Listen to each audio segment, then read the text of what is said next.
Welcome, everybody. I'd like to welcome you back for another MAT Practitioner Spotlight. And this week we have Stacey Earl, who has been a practitioner, another experienced practitioner. She's been around, finished her specialist program in 2006, and then reached a master level in 2015. And then she went through the RX program. She finished the RX in 2017. And so she's been practicing for many years, a lot of experience. And again, I mean, kind of speaks for itself when people are involved this long. We were just talking about it. And she first got, introduced and interested in about 2004. And it's just amazing to think, as we've talked in many of these webinars it's a career change. It brings opportunity and career, and 15 years, 20 years later, people are still practicing, and this becomes their livelihood. And so Stacy, thank you very much for being here and giving your time. Welcome. Thanks. Good to be here. And so let's start out that way. Kind of what got you interested? How'd you find out? What were you doing prior to MAT? And then what was the progression that, led you down this path? Yeah, I was doing a phys degree, exercise science, plans to be a physical therapist, that whole route and trajectory. Started an internship at a gym, became a personal trainer, and just got every single injured person that walked into that gym because they knew I was getting a degree. I'm the safest person. And then I went to an IDEA conference. And so I think that was 2004, and you were speaking, and you started talking about the physiology, the way that I interpreted it, because when I was looking at reciprocal inhibition and stuff, it always made more sense to me to activate muscles into a range rather than stretch them. Mm-hmm. And so when I would work with physical therapists and they'd say, stretch the lat, stretch the hamstring, I was looking at them like, but that's not the way it works. But that was the way everybody did it. So when I saw you talk, I was like, oh, this guy is onto something. So I found a specialist in Oakland, Paul Siski, because I was in San Francisco, nobody in SF. Did some sessions with him, had an active hip problem. And in fact, thinking back to that, actually, I was doing an RTS course. That's right. And Chris Graney was teaching, and I knew he was certified in both. And I asked him, I said, show me some MAT. And he did range of motion, the box, right? And I had one hip that rotated out and one hip that was stuck. And I had been trying to get that fixed. And so I went and saw Paul and signed up, I think, at session 3 of MAT. I was like, I got to learn what this is. That's great. And that's the neat part is, the practical experience. Most people that get into MAT is because they've had an experience with it, and then identifying their own issues. And like you said, you had one leg that wasn't turning out, and the other one, had fluid motion, and that means there's a problem. And from a neuromuscular standpoint, that's the way we address it is that tightness means that there's weakness. And kind of like you said, from this reciprocal inhibition standpoint, it's looking at it from the opposite perspective than almost any other modality out there, because most people is looking at as tightness as the cause, as opposed to tightness being a symptom of some other underlying cause, which is instability. And so in that experience, doing the obviously RTS, having a good background in biomechanics, and then tying it into MAT, how were you able to transfer that into your daily lifestyle or work? Well, I'm pretty assertive. And so once I started down that path, I got into it because I was getting better results with my clients than the stretching was getting me. Mm-hmm. So then it became, getting, my fitness manager took the internship, another employee took the internship. And so with that, I was able to really go to like the corporate level and say, I want to institute an MAT program here. Mm-hmm. And so we did that. And then once that ended up helping, then I just slowly shifted everybody. I trained far less, and I really focused on MAT. then, opened up Muscle Activation of San Francisco, where we really revolved that whole company around MAT, and did that for 8 years and really had such a great reputation in San Francisco for being able to work with people where other modalities didn't work, or like working with great doctors that really understood MAT. Same thing with physical therapists that understood MAT. And so really it was just this progression of slowly, it at first was 25% of my clientele, then 50, then switching over to primarily MAT. Okay. And so now you do no personal training anymore? And I don't, you know what, because very little. really what I do is I get them ready to do strength training or Pilates. Because Yeah. I feel that if I miss that little window and I send them off too soon, then they might be back. And so I really go through kind of the pillars and really some of the cueing that I think probably group training gets a little bit wrong on. And so I really try to get a foundation. But for most people, I mean, yeah, I'm 99% MAT. Yeah. That's, I mean, the interesting part, I mean, we talk about exercise as a whole. I mean, it's a cure-all for every disease out there. And I mean, and so exercise is a good thing. We know that, I mean, if done properly, but exercise can also, I mean, be a stress. And if it's causing, I mean, stress on the neuromuscular system and keeping people in a literally chronically inflamed state, I mean, inflammation is the common denominator behind every disease out there. And so many times exercise, if not done properly, or if the body, what you just said, if the body's not prepared to tolerate the forces that come with exercise, it can have a negative effect rather than a positive effect. And that's an interesting perspective, because I mean, we just think it's good. People go in and I mean, work themselves out hard day after day, and sometimes they're just pushing themselves down that downward spiral. And so I think that's what we look at with MAT, and you said it perfectly, is preparing the body to do exercise, to tolerate the forces that come with exercise, so you can actually get the benefits of exercise. And that one statement I always say is, life's going to beat us up. And from a neuromuscular standpoint, if somebody's not there to put you back together, then you just keep beating yourself up, and you get on this downward spiral. And a lot of time that relates to all the aches and pains that most people relate to aging. And it's really just the body can't tolerate the forces we put on it, from an exercise standpoint, and many times just from a day-to-day, on a day-to-day basis. And so over your experience, or through your experience, I mean, do you have stories, or, I mean, different situations? Usually something stands out in each practitioner's mind as they've done it for years, and just the changes that you're able to make on your clients. Is there something that sticks out in the history that you've had? Well, I have a few things. I think going back to your beat up day to day, most people that are coming in, because they've been sitting so long, and a lot of people are still working from home. I call it, I'm training them for the seated Olympics. Yeah. They're 12 hours a day, that type of stuff. But I have, one of my clients very early on that I was working with, she was hit by a Golden Gate Transit bus. And that's a big, really big bus, a big commuter bus in SF. And she had multiple injuries, and was released from physical therapy and still couldn't tie her shoe. She could not bend over and tie her shoe.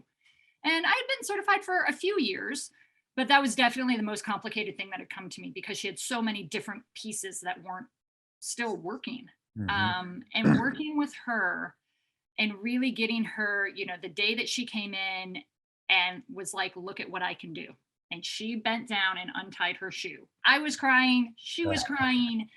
And it was she was patient enough. She knew what she had going on. And that's when I think I started to flip to not so much of the athletic people. I do work on a lot of athletic people, but I really focus then into being like, what are the pieces that we're missing with people who are trying to rehab? And so an experience like that showed me that this modality that I knew was powerful, in the end, is life-changing for someone, And so that any type of experience like that, and I've had numerous of them, where they're coming, they are just cannot believe the difference. Yeah. And it's interesting, as you said, I mean, you worked with athletes, you still work with athletes, and you can get, I mean, I've been in pro sports for 30 years, and it's, I mean, you're rewarding when you see people have benefits and they go out and play well. But when you're changing the quality of life, like that woman, I mean, couldn't tie her shoes. I mean, everyday life is affected by her neuromuscular dysfunction. And to be able to change, I mean, improve neuromuscular function and improve functional abilities, if you want to say, or capabilities, it's so rewarding when you're improving somebody's quality of life. It's the difference between somebody making $1 million playing, or millions of dollars playing their sport, versus just being able to function and enjoy day-to-day activity. And I think that's one of the things is sometimes you find it more rewarding, helping people that, I mean, it's where you have that impact on their day-to-day life, as opposed to saying, now they can go play at a high level and make their millions. I mean, they're already talented and Right. already, I mean, doing things well, but they don't understand the dysfunction that some people get into. Well, and understanding that spectrum, so I don't always want to have, I can be with, working with people who have a lot going on it's very mentally taxing as well, just trying to figure out a puzzle. But then you have people, especially, like if I work on my daughter, like the reaction is so fast. I'm like, okay, that's pretty cool, right? And then it's just, you see this whole spectrum of where we're at, from working on a kid who's 12 to I've got clients that are 80, Yeah. And it's amazing. And that's one of the things I always say is, who's MAT for? Anyone with a muscle system. Totally. That idea that life's going to beat us up, and from a neuromuscular standpoint, somebody's got to be there to put you back together, and that's MAT. That's the MAT specialty. And you talk about that spectrum. I mean, I would say geriatric, pediatric, coordinated, uncoordinated, athletic, non-athletic. I mean, the neat thing is the rules are the same. Wherever you see a limitation in range of motion, it means that one or more of the muscles that cross that axis are potentially weak. And we have the tools to be able to test the muscles that cross the axis to see which ones are weak, and get those muscles activated. And that was, now we take your 12-year-old daughter, and that's the epitome of this process, is they respond quick. Athletes and people, young people respond quickly because the integrity of their nervous system is so high. But then you get your 80-year-old clients, and so, wow, this is a lot more work. I mean, an ankle sprain isn't an ankle sprain anymore. It's a total body dysfunction. And that doesn't just be, oh, we treated the muscles that support the ankle and they're doing great. It's a lot different. And I think I started my career working in pro sports, and so I was dealing with a lot of athletes, and those foundational principles were pretty straightforward because they just respond really well. And that kind of led to, wow, then I started getting more frustrating clients, and it led to, maybe this is a little bit more complicated. And that's when, I mean, the master level program all the way to the RX process. At the time, we never even knew it would even be there. I mean, all I knew was MAT at the beginning, and experience led to the evolution of those processes. And you've gone through it, you've experienced it. And can you talk about, I mean, just that progression you went through from learning it at the specialist level back in 2006 to then, I mean, getting RX certified in 2017, and how that progresses and the changes, the difference, and what you see on a day-to-day basis as you implement every level of those techniques. Yeah, and I really do. I implement them all. I think starting off, we had years of being able to refine tests, right? And thought processes and all of those pieces. And that really, when I talk to other people who are just starting out, I always talk about it is a refinement in precision. And so through the years, it's the precision, I think, that I might have because of however many classes I've gone through with you, right? How the tutoring I've done, that, you know, maybe busted into a few tears over a psoas minor test. But in the end, it's been that refinement, and it gives me all of, now when somebody comes in, I have a really big toolbox to choose from, Mhm. you know, and I choose when I'm going to be able to really just follow range of motion with somebody. Um, Really understand. I have some people who have come in, that, you know, they're on the younger side. They've tried a lot of different things, and they're like, just overhaul the whole thing. Right. And it's like, Mhm. great, I have this RX process. Let's start here. And so it's really, I feel it's almost like I have a little bit of a menu to offer people, that because I've gone through all of these things. And I'm still very big on, I give a lot of backup isometrics to keep that threshold going. And I really explain to people, I want, you know, your threshold is here today. After the treatment, it's here. We have to maintain that and really start getting them into this mindset of the activation and then strength, right? And just stepwise progressing. And Mhm. that has really helped a lot of people understand the process, and get better results. Mhm. Yeah, and you think about it is, I mean, I kind of shake my head sometimes. It's one of the, I mean, few modalities out there where your people actually leave stronger than they walk in.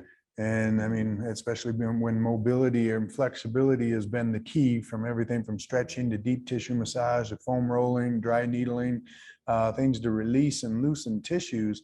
I show it in the internship slide, a woman who couldn't stand up, and she was tight as could be, and which means she was weak as could be. Like, from a neuromuscular standpoint, she was very weak, and we got muscles activated, and then she could stand up without supporting herself by using like the table or whatever to help her stand up.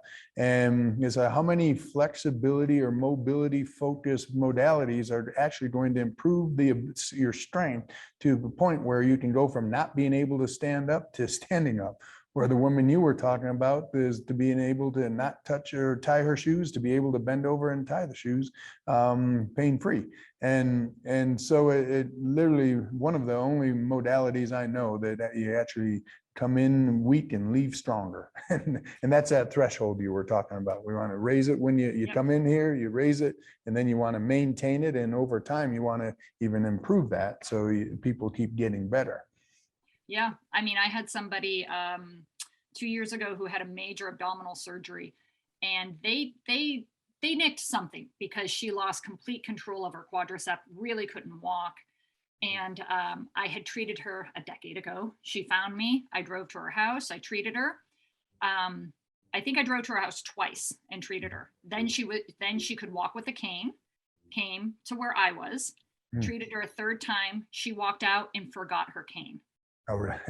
Again, that's a thing. And she knew when they were telling her, we're going to do this, or actually their main thing was, just wait 6 months, it'll come back. She Oh, goes, yeah. no, I know a lady. I know somebody, don't worry. Yeah. And those are those things where I think that you're right. The taking away our protection mechanism, it's there for a reason. Mhm. And then if something like that, if the surgery happens where suddenly the wires are kind of like asleep, you know, we Mhm. have this ability to start turning them back on right away. Yeah. Yeah. And that's, I mean, again, part of the process. It's all communication. And like we say, it's like having battery cable. Every muscle in the body has its own communication pathway with the nervous system, and it basically has its own set of battery cables. And literally, that's all we're doing. And you were finding where are these altered communication pathways, and you tighten those battery cables, and all of a sudden, those muscles can fire and fire on demand, and it changes the way people function. And immediately, the same way when you're sitting trying to start your car and it won't start, and then you jump start the battery or tighten the battery cables, and all of a sudden it just fires and starts right up. I mean, that's an important part for our listeners to understand, is it's the same electrical impulses that have to get to the muscles to create muscle contraction, kind of reflexively. And when we have inflammation and stress, it loosens those battery cables. So those communication pathways get altered, and then the muscles are a little bit more sluggish, and they can't do their job to stabilize joints and protect you from injury. And so in reality, in the most simplistic terms, what we're doing with muscle activation techniques is identifying where these altered communication pathways are and tightening battery cables through manual stimulation and isometric contractions. Mhm.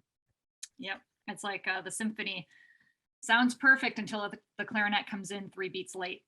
Yeah, exactly. For my non-auto people, I use that analogy, and they're like, "That's a really good point." I'm like, "That's what's happening, right? When we're in a compensation cycle, they're coming in a few beats late, and it's not looking pretty." Yeah, exactly. And then you tear an ACL because those muscles weren't there to support the joint, and the ACL is the clarinet, or is because the clarinet wasn't there. Right. The ACL tear. Totally. Yeah. And so when you started out, you said you, I mean, went down the physiology route and you were looking at going to physical therapy school. I think, I mean, kind of talk about that. And I mean, the influence, did this alter your direction? I mean, when you were early on in your career and the direction you were planning on going? It did, and it wasn't because physical therapy didn't work. It wasn't. I mean, there were people it was working great for, but honestly, I had met a group of PTs in SF. They were so gifted that I thought, huh, why do I need to try to follow in their footsteps? How long would it take me to get there when there's clearly this gray area that no one is dealing with? Mhm. You know, and that was really what I realized you had created is this, we could fill that gap. And Mhm. that's really, and I also wanted more long-term relationships with clients. That was also a thing too. You know, I had watched how physical therapy operated, and I could see kind of the writing on the wall with insurance too, that it was starting to become harder and harder for people to get the care that they needed. Right. So from that aspect, I mean, I really looked at it as a win-win. I had great PTs and new manual therapy. I still, to this day, I always say rock stars know rock stars. I know fantastic manual therapists. I know people in all of these different areas where I can lean on them for their expertise, and they know they can lean on me for my expertise. Mhm. And so that's really what I decided to focus on. And you know, I remember having trainers tell me, "This isn't going to transfer. This isn't going to work." And I said, "Well, physical therapy's on a table, and Yeah. it works. So Yeah. why could this not work?" All And right. I really I think about that. And is it Emmanuel Acho? I think he just wrote this book, Illogical, and he talks about how really some of these things aren't logical, right? Where when there's a paradigm of you do things this way, you Mhm. know, I had looked at it, you know, like you, and said, but why? We don't have to go down this route, and Mhm. just made a pivot and still didn't change the relationships with the PTs. In fact, your foot classes um, gave me the confidence, you know, to address foot and ankle issues. Once I could show that I could address foot and ankle issues, I had a ton of physical therapists that would refer to me Mhm. because they don't have the time or the bandwidth to really progress that foot. And Yeah. they could see sometimes, honestly, what I was doing worked a little better than what they were doing. Uh-huh. Yeah. Can't lie. Yeah, and then the whole idea is, I mean, with I mean, muscle function, muscles move bones, and muscles hold bones in proper alignment. And just as important as getting the muscles of the core and the hips strong, or the shoulders that support the shoulder and move the shoulder joint, is, I mean, there's muscles that support and move the bones of the feet. And sometimes I think muscles are underestimated relative to foot function. So we go to corrective shoe wear and orthotics, and even the idea of barefoot training, that's the way we're supposed to be. We developed, and we shouldn't be wearing shoes. But a lot of people, or a lot of times when people have been in shoes their whole life, it's like a crutch, and the muscles progressively, or orthotics, the muscles progressively get weaker over time. And the barefoot training is like the complete opposite extreme, and their muscles may not be able to tolerate barefoot training. So again, the muscles become the primary focus to improve the function, and the feet are awesome. I mean, the foot's the first thing that hits the ground, and when you can improve neuromuscular control at the feet, it can change everything going up the chain. And it's still my favorite part of the body. Yeah, yeah. I mean, we had a trainer at MASF. He had bought a different pair of shoes, and it was like a 2 millimeter drop. And he walks all the time, right? And his Achilles blew up, and we took photographs of, you could see the inflammation in the one Achilles. Mm. And so, and the other one slightly, but you could see it was red, everything. And I started doing RX. He couldn't do certain things got better. I think we went through maybe 4 patterns, retook photos, and he just couldn't believe the difference. And the Right. photos, you could see, everything that the stress off of that Achilles was evident. Uh-huh. And that was just like another really great thing of like these feet, like you said, they're important. And when they don't get the support that they need, or if they're just not acclimated to it, Mhm. making a quick change. Right. Yeah. And so it's neat. And like you said, I mean, you have a career, you're working with other practitioners and specialists and rock stars in other fields. And that's the neat part. Sometimes there's the misconception that people have that MAT is competitive with other modalities. I mean, I've worked with Michael Leahy, who developed ART. Worked with him with the Denver Broncos, I mean, over 10 to 15 years. And we worked well together, get along great. And we've sometimes joked around how, I mean, people that do MAT or ART, they kind of butt heads, and it's like, no, it's an adjunct. I mean, you said it perfectly, is there's a void that needed to be filled. And so MAT works, I mean, to fulfill that void. I mean, it enhances the results in chiropractic, physical therapy, exercise. I mean, it has a place, but it's not taking the place of anything else. I mean, like you said, these skilled manual therapists that you work with, we're not here to take the place of that. We're here to be an adjunct and help. I mean, in the big picture, our main goal is that the client gets better. And we know our place and with MAT and improving neuromuscular function and the impact that can have on pain and injuries and overall functional abilities. And it's not to take the place of anything. It's just it's a great adjunct and a great tool for people to have in their toolbox, and or people to be able to refer to, like you, from other fields that recognize the value of it in their practice. Mm-hmm. And I always say, when I get the, is it like that constant? Is it like Yeah. ART? Is it like this? And I always say it's a standalone modality.